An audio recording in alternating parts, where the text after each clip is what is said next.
This guy, she said, and looked in the mirror, startled by her own voice. It could have been any number of guys. John came to mind first. She'd entertained many a vision of laughing over a lobster dinner, shaking her head, watching her Chanel earrings glinting off the countless of others off the wall in the candlelight, prolific as stars, listening as their din dragged out of the other tables in the room, relishing John's guffaw and the waitstaff's glares. This guy, he would say. Their table mates would nod in earnest. Everyone knew better than to draw attention. What would it add to make some cheeky comment, to acknowledge that she was a woman? Who did it harm to call her a guy? The glints in the shadows, the eyes and the ears, the lobster. Her lips looked too naked in the mirror. This guy should wear impeccable makeup. This guy should have the gumption to excuse herself between candidates. She conducted an entire interview looking like this. Never again, she promised, producing a tube of lipstick from her purse. Done, she made a kiss face in the mirror. Widened her eyes, laughed. The person who stared back at her could have scarred a baby for life with its clumpy mascara and red lips. But she didn't wear it for the usual reasons. She was better than those common hussies on the sales floor. She wore it to exaggerate her features. It worked. She got noticed. Promoted with less than a year under her belt. Not too shabby. She snatched her husband's boxers off the back of the toilet and stuffed them into her purse with the lipstick tube. When she opened the door, her gaze met that of the whiteboard in the hall. Some of the words were ancient and faded, a thick tangle from before her time, garbled as the Rosetta Stone. Over top, the words and numbers with which she was familiar, her name, her team's goal for the day, the week, names of staff members she knew, and hussies she was the boss of. She took a sharp right to barge into their break room. They clammed up when they saw her, discussing new candidates. They parted to let her through, each face so dear. She detected no die-hard malcontents since her promotion, and they were good worker bees, good little hussies. She couldn't ask for a better staff. She punched the code for Craig's office. Craig, she mused, might be this guy. He was the man to beat for the job. He ate an occasional lobster dinner on John's dime. He wore his hair short and full of gel. He was a big man, but he didn't carry much weight. He radiated kindness, which she didn't trust. And because she didn't trust him, she found it mildly exciting. Oh, good, he said, just the person I wanted to see. The joke, no one else had the code. No one but John, who was absent that day, most days.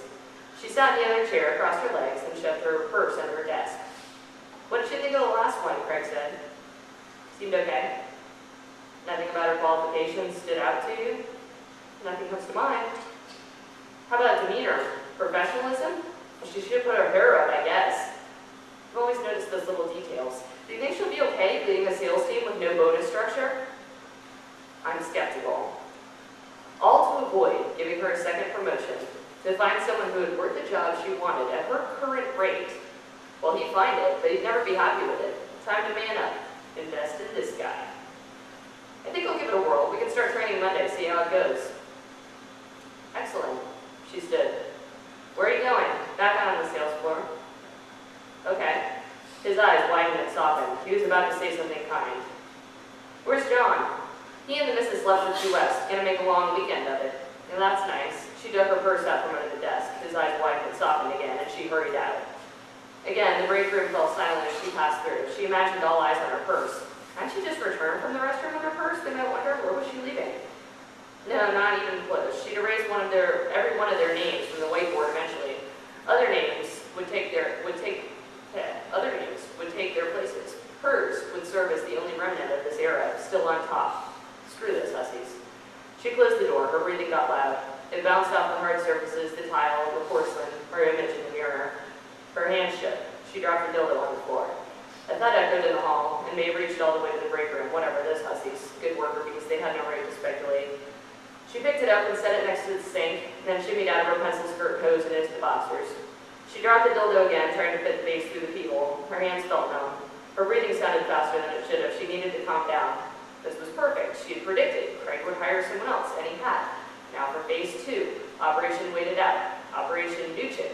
Doesn't cut it. Operation New Chick leaves for a job that offers commission. Operation New Chick turns out to be a hot mess who couldn't hold out a job that offers commission. Whatever, not important.